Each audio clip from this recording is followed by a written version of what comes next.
Vale, amb energia, respirem. Acció!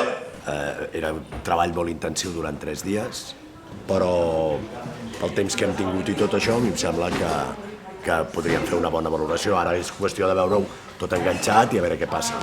Qualsevol amb un iPhone, o no amb un iPhone, amb el que sigui, amb un smartphone, pot fer una pel·lícula, si vol. De fet, això és la gran novetat i el gran avantatge.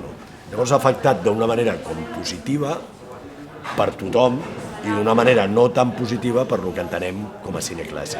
Crec que és més visitable o fàcilment visitable un nen que es fot de lloros contra una paret que no pas una cosa que estigui molt ben estructurada. Mai he tingut la sensació de fer una cosa que no volia fer, o mai he tingut la sensació de fer una cosa que com a mínim ideològicament anés en contra del que jo penso. Crec que no ho he fet mai, ni com a guionista ni com a director.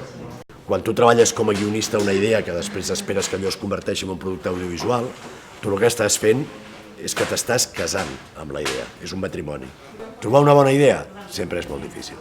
I moltes vegades troba una gran idea, però que el difícil és com fer que aquesta idea es pugui repartir en seqüències, amb un argument, amb una història, o sigui, la gran idea la tenim tots, no? O sigui, una idea sempre és què explico, per què ho explico, a qui ho explico i per què té sentit que sigui jo qui ho explica i no un altre. Suposa, perquè entenguem la situació, tota aquesta gent està molt aquí,